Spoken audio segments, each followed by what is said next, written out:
Welcome to the locked room. Stories from the golden age of mystery and crime fiction. I'm Mordell, reading The Case of Jennie Brice by Mary Roberts Reinhardt. Chapter 1.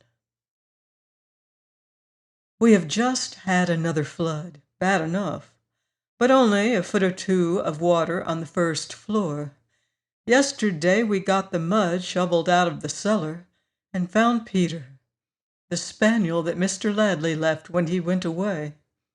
The flood, and the fact that it was Mr. Ladley's dog whose body was found, half buried in the basement fruit closet, brought back to me the strange events of the other flood 5 years ago, when the water reached more than halfway to the second story and brought with it, to some, mystery and sudden death, and to me the worst case of the shingles I have ever seen.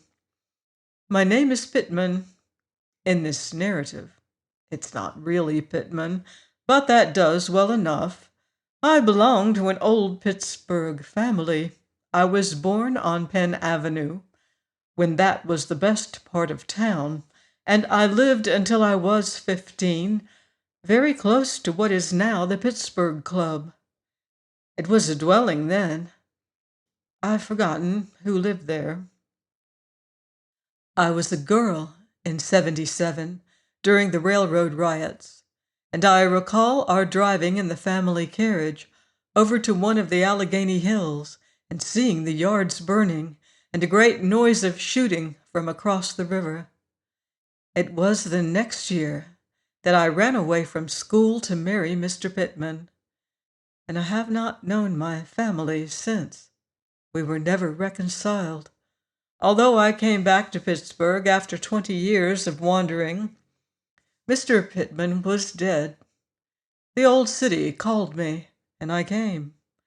I had $100 or so, and I took a house in Lower Allegheny, where, because they are partly inundated every spring, rents are cheap. And I kept boarders. My house was always orderly and clean, and although the neighborhood had a bad name, a good many theatrical people stopped with me.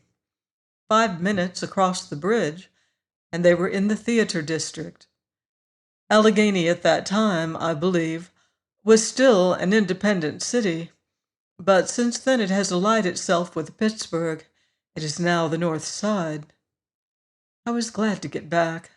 I worked hard, but I made my rent and my living and a little over. Now and then on summer evenings I went to one of the parks, and sitting on a bench watched the children playing around, and looked at my sister's house, closed for the summer. It is a very large house. Her butler once had his wife boarding with me, a nice little woman. It is curious to recall that at that time, 5 years ago, I had never seen my niece, Lida Harvey, and then to think that only the day before yesterday she came in her automobile as far as she dared, and then sat there waving to me while the police patrol brought across in a skiff a basket of provisions she had sent me. I wonder what she would have thought had she known that the elderly woman in a calico wrapper with an old overcoat over it and a pair of rubber boots was her aunt. The flood and the sight of Lida both brought back the case of Jennie Brice. For even then Lida and Mr. Howell were interested in each other. This is April. The flood of 1907 was earlier, in March. It had been a long, hard winter, with ice gorges in all the upper valley. Then in early March, there came a thaw. The gorges broke up and began to come down, filling the rivers with crushing, grinding ice. There are 3 rivers at Pittsburgh, the Allegheny and the Monongahela, uniting there at the point to form the Ohio, and all 3 were covered with broken ice, logs, and all sorts of debris from the upper valleys. A warning was sent out from the Weather Bureau, and I got my carpets ready to lift that morning. That was on the 4th of March, a Sunday. Mr. Ladley and his wife, Jennie Brice, had the parlor bedroom and the room behind it. Mrs. Ladley, or Miss Brice as she preferred to be known, had a small part at a local theater that kept a permanent company. Her husband was in that business too, but he had nothing to do. It was the wife who paid the bills, and a lot of quarreling they did about it. I knocked at the door at 10 o'clock, and Mr. Ladley opened it. He was a short man, rather stout and getting bald, and he always had a cigarette. Even yet the parlor carpet smells of them. "What do you want?" he asked sharply, holding the door open about an inch. "The water's coming up very fast, Mr. Ladley," I said. "It's up to the swinging shelf in the cellar now. I'd like to take up the carpet and move the piano." "Come back in an hour or so," he snapped, and tried to close the door, but I had got my toe in the crack. "I'll have to have the piano moved, Mr. Ladley," I said. "You'd better put off what you were doing." I thought he was probably writing. He spent most of the day writing, using the washstand as a desk, and it kept me busy with oxalic acid taking ink spots out of the splasher and the towels. He was writing a play, and talked a lot about the Schuberts having promised to star him in it when it was finished. "Hell," he said, and turning spoke to somebody in the room. "We can go in the back room," I heard him say, and he closed the door. When he opened it again, the room was empty. I called in Terry, the Irishman who does odd jobs for me now and then, and we both got to work at the tacks in the carpet. Terry working by the window, and I by the door into the back parlor, which the Ladleys used as a bedroom. And that was how I happened to hear what I afterward told the police. Someone, a man, but not Mr. Ladley, was talking. Mrs. Ladley broke in. "I won't do it," she said flatly. "Why should I help him? He doesn't help me. He loafs here all day, smoking and sleeping, and sits up all night drinking and keeping me awake." The voice went on again as if in reply to this, and I heard a rattle of glasses, as if they were pouring drinks. They always had whiskey, even when they were behind with their board.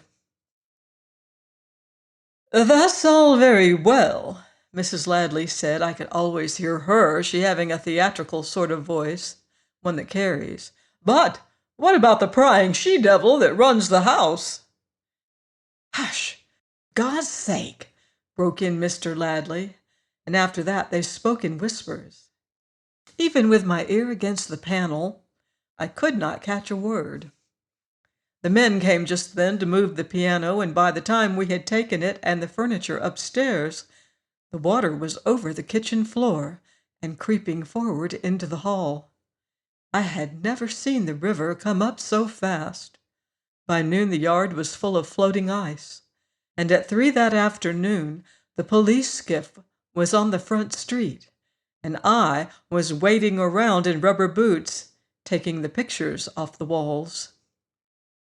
I was too busy to see who the Ladleys' visitor was, and he had gone when I remembered him again. The Ladleys took the second-story front, which was empty, and Mr. Reynolds, who was in the silk department in a store across the river, had the room just behind. I put up a coal stove in a back room next the bathroom, and managed to cook the dinner there. I was washing up the dishes when Mr. Reynolds came in. As it was Sunday, he was in his slippers, and had the colored supplement of a morning paper in his hand. "What's the matter with the Ladleys?" he asked. "I can't read for their quarreling." "Booze, probably," I said. "When you've lived in the flood district as long as I have, Mr. Reynolds, you'll know that the rising of the river is a signal for every man in the vicinity to stop work and get full. The fuller the river, the fuller the male population. And this flood will likely make 'em drink themselves to death, he said. It's a Lulu. It's the neighborhood's annual debauch. The women are busy keeping the babies from getting drowned in the cellars, or they'd get full too. I hope since it's come this far it will come farther, so the landlord will have to paper the parlor. That was at 3 o'clock. At 4, Mr. Ladley went down the stairs, and I heard him getting into a skiff in the lower hall. There were boats going back and forth all the time, carrying crowds of curious people, and taking the flood sufferers to the corner grocery, where they were lowering groceries in a basket on a rope from an upper window. I had been making tea when I heard Mr. Ladley go out. I fixed a tray with a cup of it and some crackers and took it to their door. I had never liked Mrs. Ladley, but it was chilly in the house with the gas shut off and the lower floor full of ice water, and it is hard enough to keep boarders in the flood district.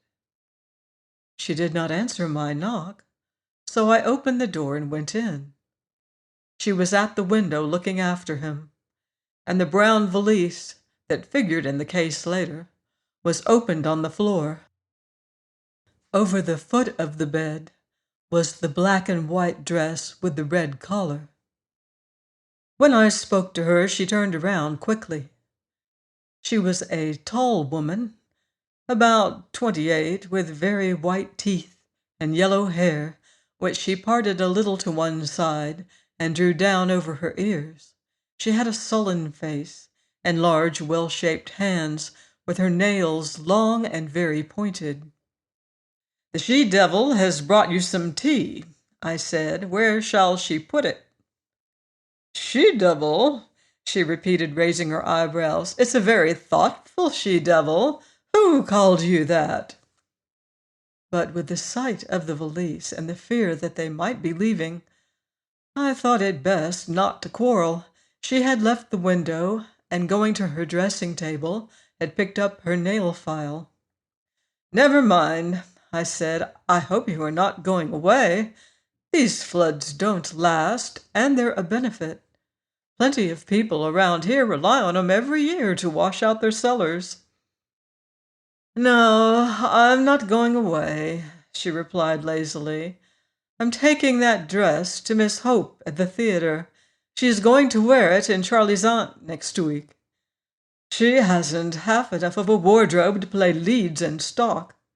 Look at this thumbnail, broken to the quick." If I had only looked to see which thumb it was. But I was putting the tea tray on the washstand and moving Mr. Ladley's papers to find room for it. Peter the spaniel begged for a lump of sugar, and I gave it to him. "Where's Mr. Ladley?" I asked. "Gone out to see the river." "I hope you'll be careful." "There's a drowning or two every year in these floods." "Then I hope he won't," she said calmly. "Do you know what I was doing when you came in?" "I was looking after his boat and hoping it had a hole in it." "You won't feel that way tomorrow, Mrs. Ladley," I protested, shocked. "You're just nervous and put out. Most men have their ugly times. Many a time I wished Mr. Pittman was gone, until he went. Then I'd have given a good bit to have him back again." She was standing in front of the dresser, fixing her hair over her ears. She turned and looked at me over her shoulder. "Probably Mr. Pittman was a man," she said. "My husband is a fiend, a devil." Well, a good many women have said that to me at different times, but just let me say such a thing to them or repeat their own words to them the next day, and they would fly at me in a fury. So I said nothing and put the cream into her tea. I never saw her again.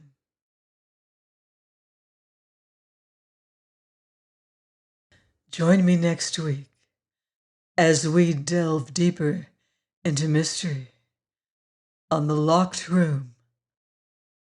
Until then, beware of footsteps in the dark.